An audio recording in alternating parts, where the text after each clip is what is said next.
Hello, everybody, and welcome back. We're going to take that wonderful Comcast issue as our second break. So obviously, I didn't do whatever I was promising between breaks for a second break because Comcast. Hopefully, we don't have any more technological issues. I'm being told there's going to be intermittent service, so hopefully, intermittent up, and not intermittent. All right, let's to pick up where we left off. Jake, you were asking your character as he was in the cave.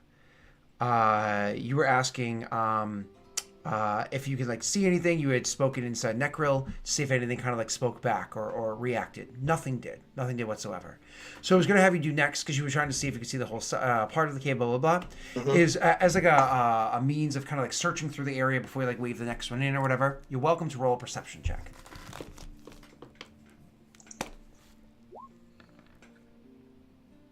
And I already described to you before, like the difference between these bones and those bones, et cetera, et cetera. Yeah. I already described to you a bit of rusted armor and weapons, rotted leather packs, all that fun stuff.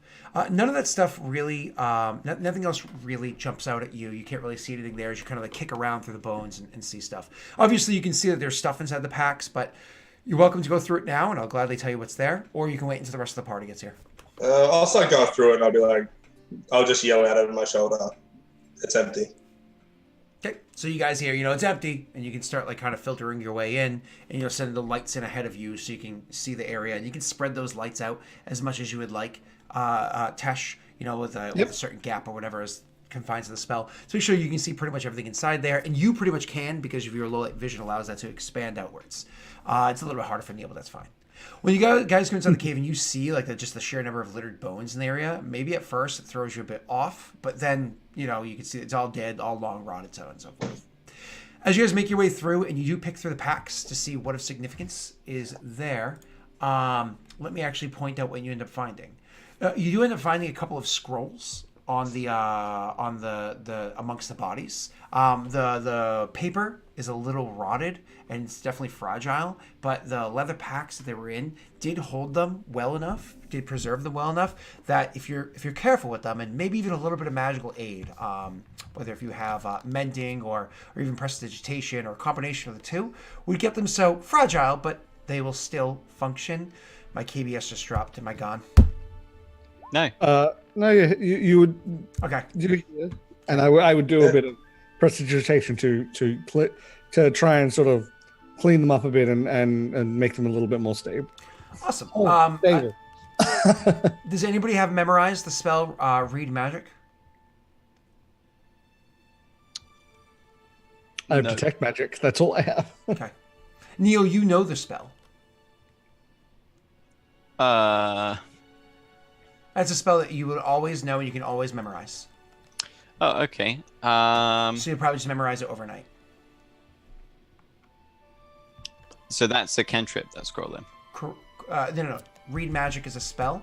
That is right. That is a cantrip. Yeah. So I do know it, but I don't have it prepared. Okay. Prepared, and I cannot prepare it right now. Yeah, you can do it overnight because you don't need that's one that you don't need a book. You don't need a book to do. It's always in here.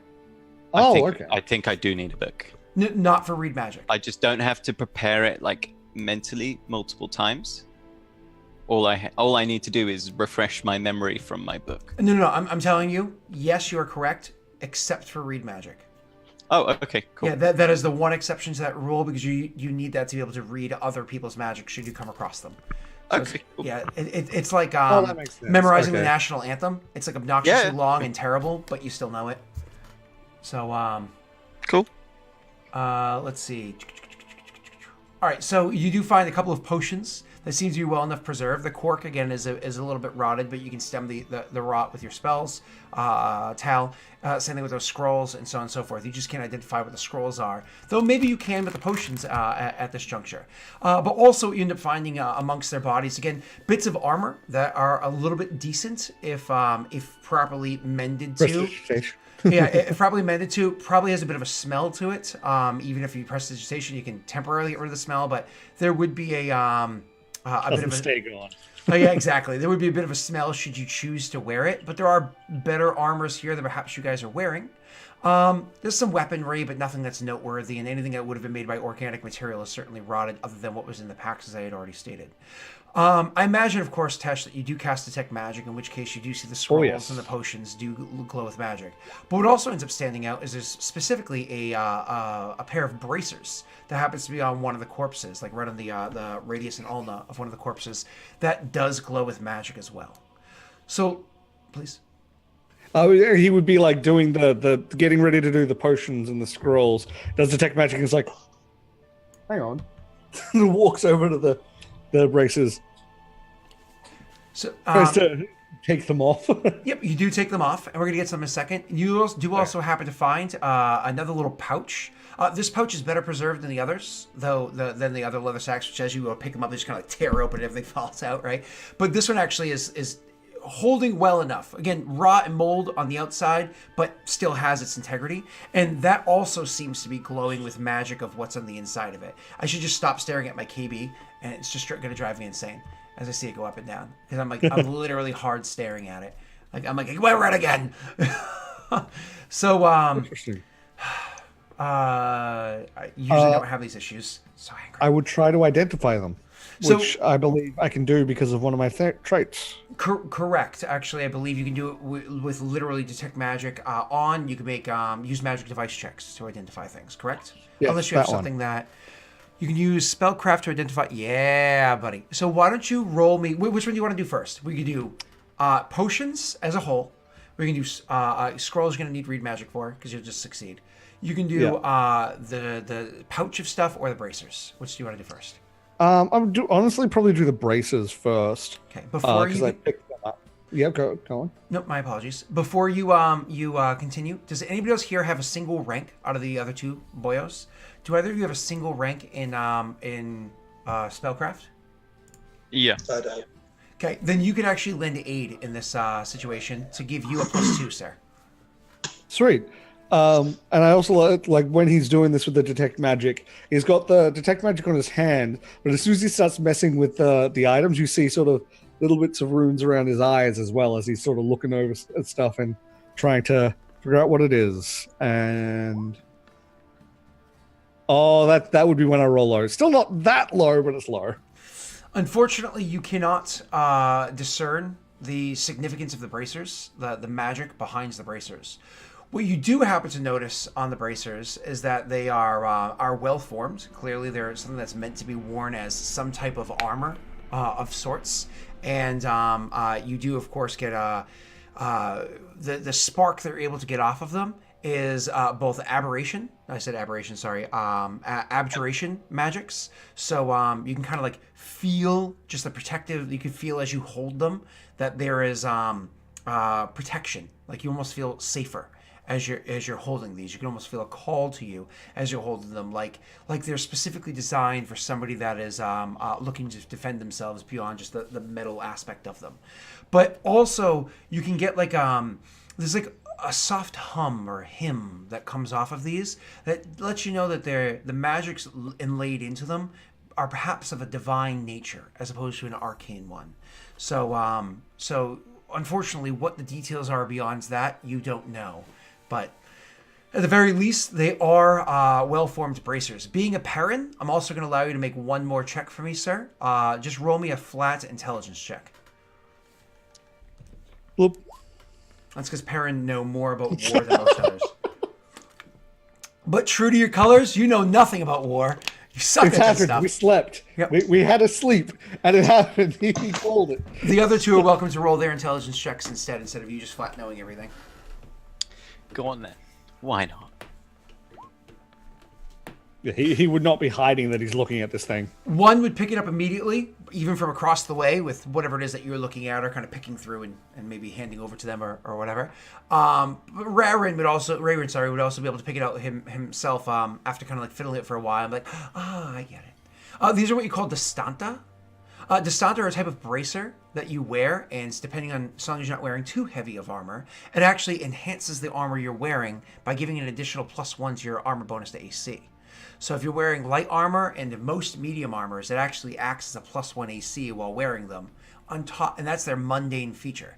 The way that they look is on top of being just like I said, metal bracers with a bit of like they're very hard metal on the outside. They have little like chinks that come off of them, almost like how you imagine Batman's armor does, and most depictions of Batman. But they're like very low blades and they're dull. They're very much meant for defending and catching, and not for attacking by any stretch. On the other side, this is because of the fact that they're magical, it was able to stave off all of the rot that was on them.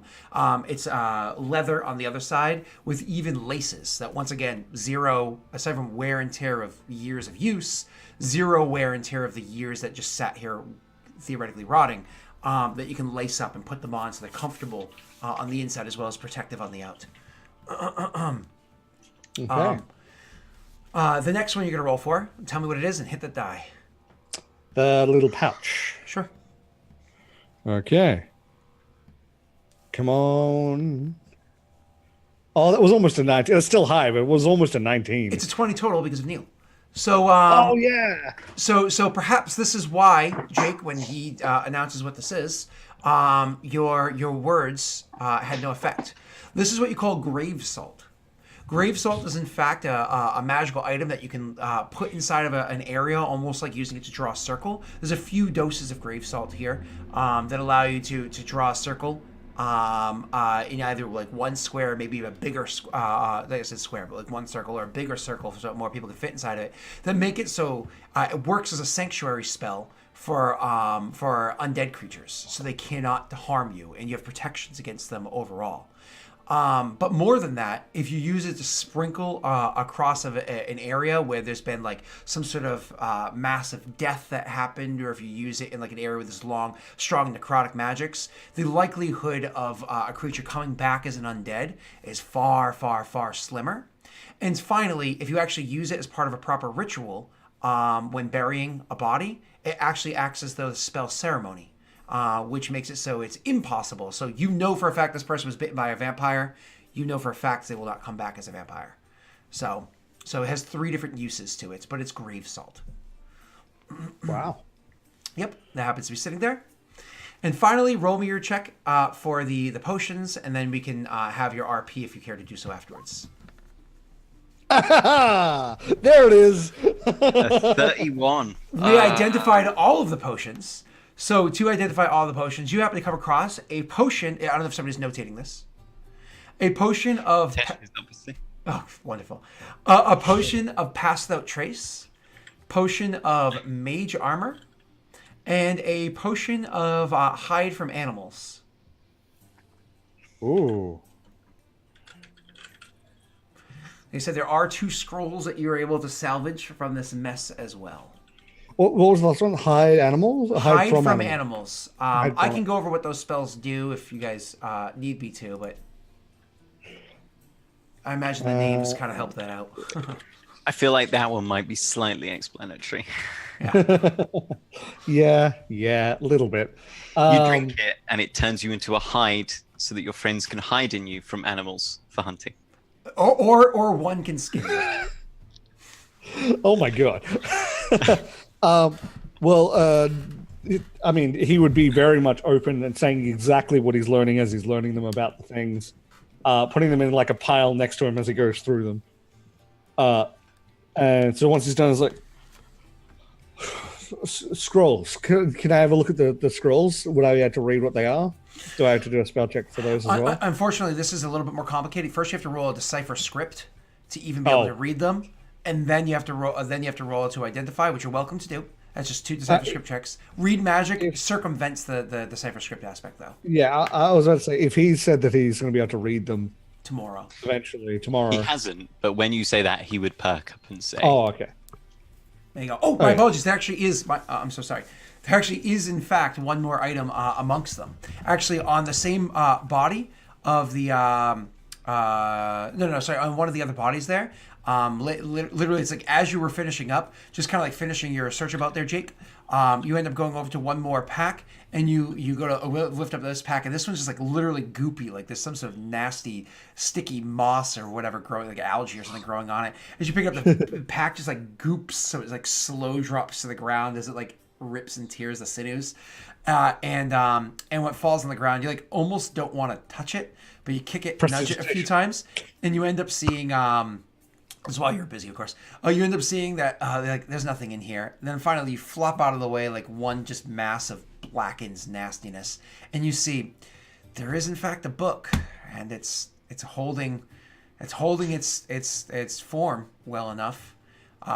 One of you guys picking it up, and I imagine eventually using prestidigitation to clean it off. You can see that the book must have some degree of protective magics on it, because the book has no rot. Again, wear and tear on the edges of the pages and whatnot, but looking through it, you can see this does seem to be some mage's tome or the like. There are, in fact, spells in here. It's not a very particularly filled book, but there are spells inside that book. Okay, I will immediately just. Well, that's appropriate. Hand it over. I also don't know that he can do magic. I just know that he can read it. Yeah. He said he could read it. He'd flick through a couple of the pages, smile and say, "Well, I'll have a read of it tomorrow morning." Close into backpack. Perfect. Now, as you guys finish doing this, and obviously the whole area is littered with bones, do you choose to continue searching in this area beyond the initial perception check that was made by, what's your name there? Jake? One, with the 18 total. Do you guys each also want to search around here as well? And or maybe perhaps spend the night resting here? Or we're good with either of those scenarios? It would make sense to me to rest here, given the defensible nature.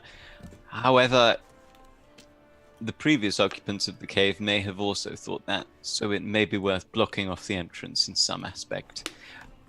Just to be sure, we should probably check there aren't any entrances or exits further in.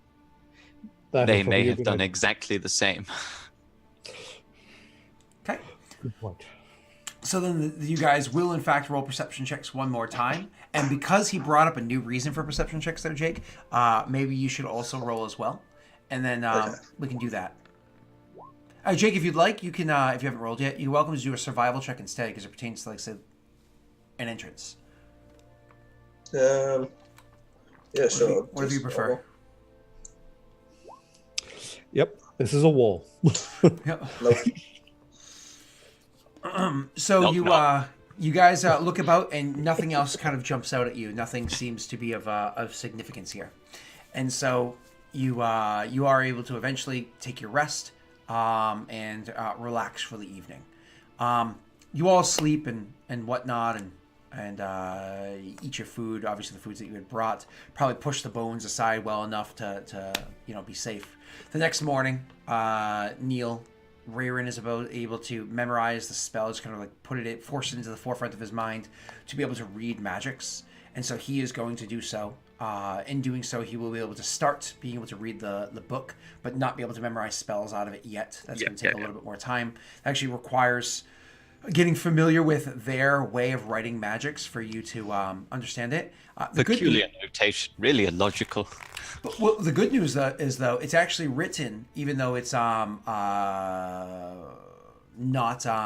even though it's old, it's very old. Like most magics are written in Gnomish. As a matter of fact, most mages speak Gnomish because that's the language with which most magics are written in, or at least lower magics.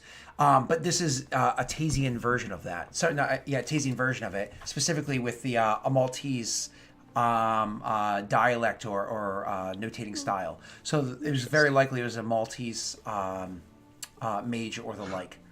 So, yay! But moving on. You roll me your check, sir, to identify these scrolls now that he is assisting you with read magic. Whoop. It's just one check. Okay. Wait, so who I'm you are rolling it with his plus 2. Yep. Yeah, got it.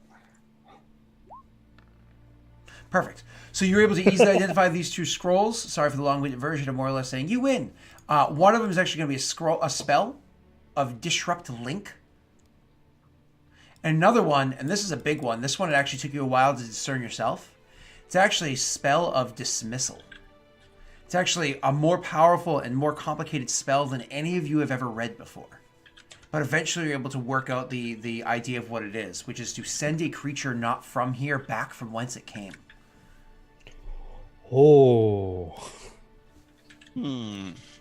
Disrupt Link is actually on that mindset as well. Disrupt Link is the ability to, if there is a link between a summoned creature, I believe it's summoned, no, or maybe it's, no, I can't remember if it's summoned creature or if it's like familiar animal companion sort of a thing, but you sever that link temporarily, which is crazy.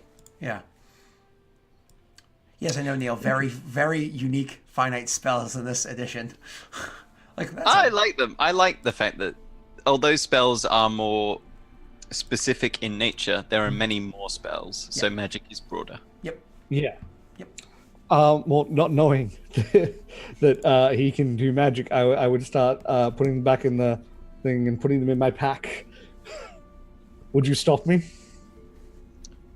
No, not as of yet. Right. He'll pack that away into his pack. He would probably actually hand the grave salt over to. Actually, no, he doesn't know anyone's religious yet. It's just, does anyone would like to use this or want this? Not, I'll carry it. Nobody jump in. I'll put my hand out for a bit of it. You've encountered this before, of course, one because. Yeah. Again. And as for the Distanta,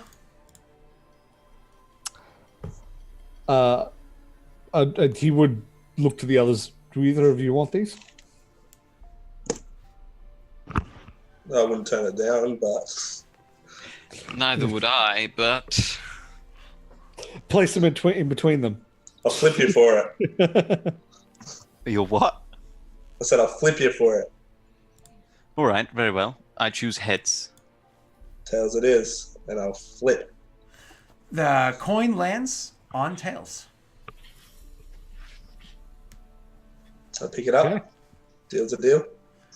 So you pick them up, and as you hold them, similar to like what I said beforehand, there's almost that instant sensation that you feel. And so you try them on. Now, again, this is a +1 to your armor bonus to your AC, so you can apply that to your character sheet. But more importantly, you can almost feel something kind of like awakened within you. Jake, you actually feel that there's something to a calling of it. Do me a favor. I know you're not trained in it, but roll me a spellcraft check. Your DC is different from what it would have been for Tesh. Okay. You rolled terribly. You love the 8s. So whether if you roll an 8 or get an 8 total, unfortunately, that is your number of the day. So I can't give you any more information than that, but you know that there's something about this that kind of speaks to you. You know what I mean? And we will just add the +1 to your AC for now. We'll worry about the rest of the details later. Yeah. Okay. Moving on. We have you guys are done resting or whatever, and you get back to the road again. And let's keep pushing on. So once you get back to the road and you start traveling further to the mountainsides, through the mountainous region, eventually following, of course, the guidance of one and with the notes of the book, you guys eventually get to a ledge where you can see it. You can finally see it from where you stand. You have a vantage point, and looking down into, I don't want to say valley because it's not exactly where it is. The where it is that you're looking to is on the side of a very tall hill. You can call it a mountain if you would like. There is a structure being jutting out of it. It's a keep, or I don't even want to go so far as to say a castle because it's not massive in size, but it's large enough to say clearly. Hill fort.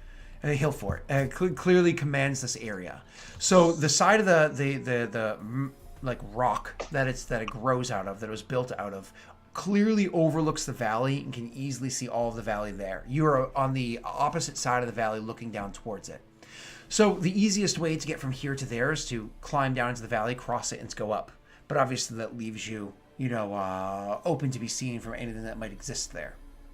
Other approaches, of course, would be to take the long and roundabout route to approach that mountain from the side and climb up its much more difficult path than around and into where it is that this place can be approached. None of you guys have spy glasses or any other means, magical or otherwise, to see extreme distances, do you? Okay, didn't think so. Spyglass is like insanely expensive. So you can't really get out too much detail aside from the fact that the structure is clearly designed into the side of the ledge here. that the structure is clearly, you can tell from your education there, Valrin, is Mull or Hobgoblin in its creation. You can tell because the way the light is glinting off of the various filigree that's designed into it with the steel, as we had talked about beforehand, working its way through it. Or my apologies, iron. It's not steel. Iron working its way through it, giving it kind of like this glinting, awe-inspiring look. But you can also, lastly, tell that the years have not been kind to the structure, and it is looking a bit dilapidated. It's crumbled in areas, like literally collapsed in some areas. You can see in the valley below where one such spot has, corner has literally collapsed to the bottom. Other areas where you can see like the huge fissures or gashes inside of it. Maybe you can't see it from here, but as you get closer, you will be able to obviously notice that. But overall, it is still standing, and you don't believe that the weight of your 3 selves will, by any stretch, have an effect on its integrity. So, this looks like the place. Well, what do you know? It does exist. This is we're looking at. The last place I found had movement inside, so I didn't go in. But it means we might want to be careful. Someone else may have thought of this as a good place to set up. It does look fairly defensible. That's what I was thinking. So what's the plan? I would literally just turn and look at one. Like, he's the one who knows combat. I'm going to look at him. Okay, I'm just checking out this spell I have. Can I look at it with Sift, Scott? Sift is very short range. Actually, you could have used that when you were inside the cave before. You could have cast Sift to actually search through that instantly. Okay, because it says you examine an area at range as if you were searching for fine details. Yep. I just wasn't sure what the range was. I believe it says close range. You can pop it into chat. It'll probably appear that way. But so if I remember correctly, Sift is like a 10-foot square, which in game I think takes like a minute or 10 minutes or something like that to do. I think it's 10 minutes to actually technically search that, but you can do it in 3 seconds by casting this spell. So it's kind of like the significance of it. But you take a range penalty. 30 foot. Yeah. 30 feet. So great for like that cave, you know. Yeah. Okay. So you look to me, and I just say, maybe we should skirt around and see if we see any movement. What time of day is it? Because you guys had planned your trek fairly well and were making good way with one's guidance, it's going to be just after midday. If you were to approach directly across the valley, you'd be able to get there as the sun's starting to lower on the horizon, maybe make a little delve in, assuming you can get into the place, and back if you make good time between here and there. But night would be coming soon. You could, of course, go the other way. It would probably take over a day to get to. So while the hill fort has a good view of us, we also have a good view of the hill fort. Assuming somebody has the ability to see as far as where you guys are and make out that fine detail of a couple people on the side of a, because it is, we're talking about a couple miles. No. Oh no. Rip. Ba-da-ba-ba-da-ba. For your sake, Scott, because you were able to hear last time, you said fine detail of people on a map, and then you cut out. Can you see me yet?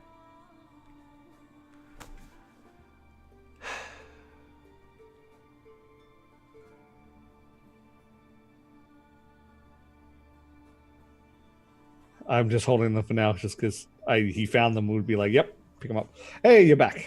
Okay. I did hear what you said, Tesh, right before you cut out. I got all of your details, and thank you. I genuinely appreciate it. Perfect. So, at least on YouTube, this will be far less interrupted for anybody that catches it over there. Hopefully, we can at least finish today's session. It's just, you have so much hype, and Comcast disappoints. Yep. It's like football this past season, without detracting too long. Watching American football this past season, we were literally just getting like across the screen sometimes, and it's like, fucking Comcast. It's because they can't handle HD or something like that. Like, anyways, all right. So back. So the presumption is that whatever might Oh, seem... to answer what Tess was saying to finish because I got cut off. Sorry, Neil. Without somebody having like magical ability to see, because you guys are like 2.5 miles or so across, maybe even greater across from where that is. Somebody have to be like really looking to see you. Go ahead, Neil. Okay. Perhaps it would be worth getting a little bit closer and then camping for the night without a fire and observing the entrance and seeing whether anything comes and goes.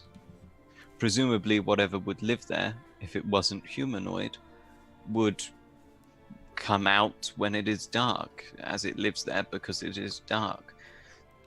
That way we might be able to get an idea of what is in there. It may come out to hunt. We may even get a chance to ambush one of them. Picking them off one by one is a much better idea than a straight fight, in my opinion. Agreed. Sounds like a good idea. Is there any tracks around here or anything, Scott? It's a good question. So perhaps you can sift now. Perhaps you can spend a couple of minutes. Everybody's like breaking bread, making a plan, looking across the way, twirling their beards because we all have one except for Jaden. And you make yourself a survival check.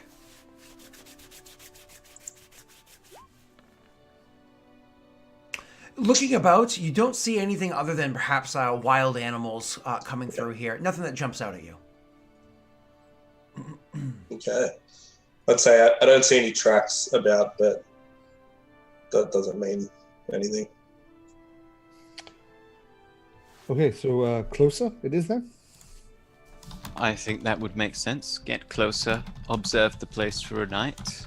As one has said, he's capable of quite an impressive display of perception during the dark hours. Perhaps he could watch overnight. You could watch as the sun begins to break. Unfortunately, I fear I wouldn't be particularly useful in this aspect. Sounds good. Okay, sounds good. So you guys do try to get a little bit closer, perhaps to the base of the valley, staying on this side, but as far from it as possible. Ideally, we'd like to get closer, but still remain like above it, because that's the easiest way for us to look at the entrance and see everywhere around it. And if something comes out, So my apologies. So you, because remember, it's across the way and over the valley. The valley is the fastest way to get there. You're not going there today. So do you want to stay as high up as possible that you can see almost a level eye with it? Because you're not going to be so high up you can look down into it from this hill. Okay. So imagine we go down into the valley to get closer and then dip up a wall, part of the wall of the valley that's higher. So we're closer but still higher. Gotcha. At the same sort of level. Yeah. I'm imagining this valley isn't an entirely straight line. No. Of course, it's almost directly. like it's like a bowl. So you just getting off of the hill you're on now and hitting one to the north or south as opposed to... that's closer, so we have a better chance of seeing. Completely understand what you're saying, sir. So because of the fact that you're looking to trek a little bit further than maybe just staying up here or going all the way across, you know what I'm saying, whatever, why don't we actually have you guys make a survival check as opposed to just succeeding to see if you can get like the fastest way there. Perhaps. I've never really been hunting. Would it be wise to cover our tracks in case a creature were to come out hunting? So that's a pretty wise statement. How does one cover their tracks? I mean, we have the potion of Pass Without Trace, but I fear this might be a big use for it. A small use for it, rather. It'll only work on one of us, though, right? I would know this, but I don't know this in I would have thought so, Pathfinder. because only one person can drink it. Yeah, that's we'll, right. have a little sippy. I know how the spell works in 5e. I don't know Pathfinder. So Pass Without Trace in Pathfinder is one creature touched per level, and because it's a first level spell, you always use minimum caster level for whenever you make a magic item. So minimum caster level is 1, so it'd be just one person drinking it. Yeah. Okay. So that wouldn't work in this case. Would I You have to use prestidigitation to try and cover up the tracks a little bit. Clean the ground. Yeah, Yes. just like as you go. Yeah, absolutely. You're welcome to do that. I mean, it's not going to be like super effective because you're moving quickly, or it's going to be fairly effective but slow you down. It's your call. And I think at this point in time, speed is a little bit of the essence because you want to be able to get down, go over, and climb back up a bit, so you're not like lost down in the valley down below, but also at a better, different angle. You know what I mean? Mm-hmm. So you can do that, but it's not going to be super effective, and you're not going to make any checks. It's just going to affect the DCs in my head. Yeah. Okay, so you're more than welcome to do that. You don't have to. I would suggest doing that, and then just look to the others for ideas. Can I also use my survival skill to like take us on terrain that wouldn't hold cause a lot of... Yeah. You can do that. Once again, sticking on those kind of terrains tends to be a little bit harder to trek through, so slowing you down. You're welcome to do it. It just makes the getting there check going to be a little bit different for when we make the next check. So you are welcome to do that. You've already rolled so well with survival consistently, one that I won't make you roll again. You can just choose to go that way, once again affecting the DCs. Would you like to do that? Yeah. Okay, and would you like to move the slower version of prestidigitation, or would you like to do the... No, quicker, the combination of the two is good enough? I think probably quicker in the combination of two. Okay, cool. So that'll affect how hard it... We're already delaying a day. No, you're fine. You're fine. So why don't we start making that trek the way that we just suggested, and now roll me that final survival check for trying to get there quickly. Okay. Unless you knock it out of the park or do terribly, I know what's going to happen. Okay. Neil, give him a bit of his luck back just for this one. Hey! You knocked it out of the park. Okay, so you actually did really well. So because of the fact that you had gone as far as my apologies, you had found a really good trail to get your way there and really pushed everybody, spurred everybody, and guided them through this area to make it so they weren't too terribly slowed down. So yes, you do have to travel a bit into the night as opposed to settling yourself up before the sun fully sets, but you were able to get there. Now, the fact that I'm saying that you get to get into the night, unfortunately, you have to travel maybe a little bit past the amount of time you guys usually do. It is a little bit tiresome. I'm going to need at the end of this trek, when you do finally make camp, everybody roll me a fortitude save to see whether or not you gain a fatigue as a thing, because you're kind of like pushing yourselves a little bit. Oh, there it is. Okay. But this is at the end of the trek. Oh. And then. Oh, that was actually still good. Yeah. None of you guys are fatigued. That's amazing. So that's a good thing, because the fatigue wouldn't directly affect you in the sense that you're not still adventuring, you're not still traveling, right? But it does matter for overnight. God forbid something were to happen, and it would be gone in the morning. You don't have to deal with that. So you guys are able to get there, and you also have a bit of vigor about you. It's not that necessarily that you're. I mean, I'll open roll her. I'll open roll her over here. Let's see if she's fatigued too. Slash roll 1d20 plus 1, because she doesn't have a modifier for... Oh, I thought I rolled a 1. The physical die looked like a 1 for me for a second, but okay. She also is in fatigue. So it's not that that the trek isn't easy. It was easy or anything like that. It's just that you guys are just stout of heart and mind and just push yourselves on.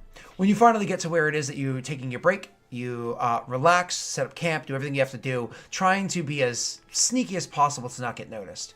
I imagine camp routines are a bit different here, because I'm pushing this forward because you explicitly said you want to try not to get caught. Could one of you make me a survival or stealth check, different DCs, to try to make sure that you set up camp in such a way that it's less likely somebody would notice you with where you're perched? I could try a stealth, I suppose. Okay. And could somebody else roll me a survival or perception check to pick a lookout spot for whoever it is that's looking at the time to properly see the camp over yonder? I really like the idea that while this is happening and these two are doing the things, there's just Valorant over in the edge massaging his feet. Actually, I probably want to do a... You unseen servant, mate. Let somebody else do it. I don't have that, unfortunately. That would be a great use of Unseen Servant. It was a stealth ability. Yeah, okay, I'll do a stealth. We'll try that. Okay. So you do a pretty darn good job of making sure that when you guys set up like whatever tents and whatnot you have there, that you grab. It's like we guys, we're gonna have to cut a little bit here. We only have so many supplies amongst us. We're gonna use these colors to set up almost like a little bit of like an overhang to reduce the likelihood of us being seen over here. Sprinkle some dirt on it, that sort of a thing to make it so you guys aren't as obvious to anybody that might be in the valley or looking this way. And with your survival check, you pick the area that looks like the most comfortable spot. This gives you a good sight overlooking towards the valley and whatnot. And you set up camp and camp the night. Each of you, for your actual camping procedures, who actually does like? Do you have all four of you do like watches, like about 2 hours each for an 8-hour watch, or how do we go about this? I know I was going to do a watch for the morning or dim light sort of watch. Yeah, the twilight hours. But does that count as being on guard if you're watching specifically towards that area? Yeah. It's because you're looking over there more often, but you're still guarding the whole area. I'm not gonna... Raren is happy to do a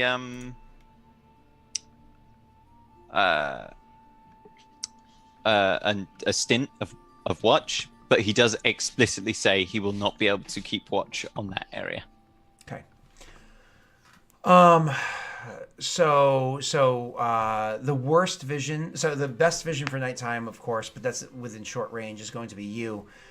So just watch order for me really quickly. Who's because it's already nighttime, so it's gonna be three. So it's gonna be 3 during darkness and 1 during twilight. So we're gonna have the mage go last. Who's first, second, third? Real quick. I think we should put 1 on first because the creature is most likely to rouse at the start of night and head out to hunt then. Yep. So we should put our best eyes on. Good. Okay. Awesome. Then the other's going? Perfect. So 1, you can roll me a perception check, followed by Neil after we see his result. You can roll me yours.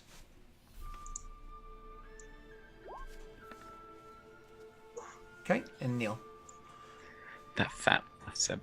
That modifier, yeah, like damn. So 1, you're out there looking for the entirety of your watch and trying to see if you see anything. Now again, in the immediate area, you have very, very fine detail, but things very quickly fade to darkness beyond that, same as it would be for anybody else. Excuse me. Excuse me.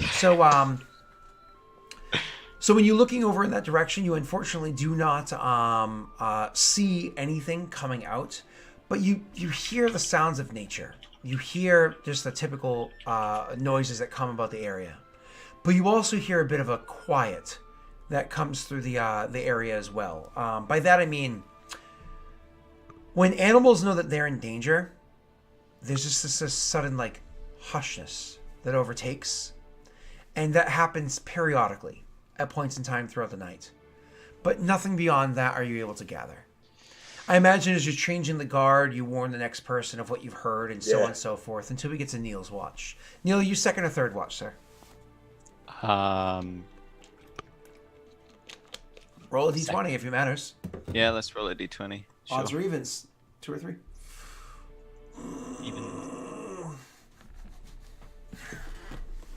Even, so your third watch. So during your watch, Neil, odd third watch, on your watch, Neil, with your perception check, you know it's going by, you don't hear anything, you don't notice anything, and nothing beyond the normal, what you would typically expect. Then all of a sudden you hear like a like you actually hear like the death throes, like a couple of screams of an animal. You honestly think it was a deer, maybe? Roll me your knowledge nature check. Oh no. Oh no. He was like, I'll pick third watch. Nothing will happen in third watch. Oh, fuck. You think it was a deer. You think it was, but you're not entirely sure. And then you also hear some other, like, chittering happening out there as well. Unfortunately, you didn't roll high enough in perception to really make out detail of what that other noise in the area is. Like once that scream goes down, there's another noise kind of like near where that was, but it's hard to echolocate because it's bouncing, and you think you hear it again somewhere kind of a distance away, and in your knowledge nature unfortunately is too low to pick out exactly what these noises are. Fine. It's a dark cavern. It's big enough to hunt a deer. It's chittering. It's a giant spider. Yeah. Or several giant spiders. Yeah. Please no. But this is like a good distance away. Good distance. So you like giant spiders, don't you, Neil? Sorry. Sorry, our Witcher campaign. So anyways, you the rest of your watch goes without any notice, unless do you act on your watch? No. Raren is like, presumably there's some star or moonlight. He's just sitting there, scrunched over that book. Because he can't rely on his sense of sight to help him notice anything, so he may as well use his sense of sight there and just listen. Of course. So the next morning, next goes to your turn there, Tesh, and by the time it's twilight, you are filled in all the details that you heard prior, playing the fun telephone game, and you're able to make your perception check finally. I'll take it. Actually, you do notice something in the twilight of the night, of dawn. So as you finally finish, and they go back to bed, and you kind of sneak off and finish preparing your tea. You're like, this is good. Major. Yeah. You go over to the edge, and you finally kind of snuggle up on the rock, and you've got your little mug with you, and you look out, and you do see movements down there. You do see there is some movement. There's clearly multiple creatures, but they're so far off and so far away that you can't see what they are or what they're doing, but they're also staying fairly well hidden in the sense of just in case there were observers in general beyond it just being dark, that you're having a hard time noticing what it is, but you do see them down there. Most importantly, you can note where it was that they had gone to take their leave, or kind of relieve themselves for the morning. And it happens to be towards the direction where you guys are. So as you were traveling from east to west and you came down and went back up, around the northern ridge. So you kind of still, if you were in the center of the valley looking out, you're kind of due northeast. They kind of were due northwest. So near to where the actual fort is, but not quite there. You don't know if they actually went up into the mountains or stayed down in a valley but out of sight. You're not sure. And that's unfortunately all the info you have. All the things. Can I get an idea of numbers, or is it just I can see movement? You see movement. More than 3, less than 100. So movement, attempting to hide where they were going. That's all. That sort of stuff I will note down. Mm-hmm. And I will note down roughly when they were going in and out, sort of thing. Man, if Tesh ever played a psionic character in Pathfinder, he would just be because he takes notes of everything. His character would be like, oh, let's see, I have a plus 14 on my auto hypnosis, so I take a 15 to just perfectly memorize that. Moving on. I'm saying it so the DM has to recognize the fact that I specifically perfectly mechanized this for the future. All right, so I don't have to remember things if I have a skill for it. In the morning, each of you kind of awakens and goes about your routine and can kind of fill each other in on those details. Before we go into the last hour of what it is that's happening here and kind of finding out where it is that we find ourselves, despite technical difficulties, why don't we take another quick little break and we'll see everybody shortly. So go pee-poo, do what you got to do, and we'll see everybody in just a moment, okay? Sound good? Good. No. Oh.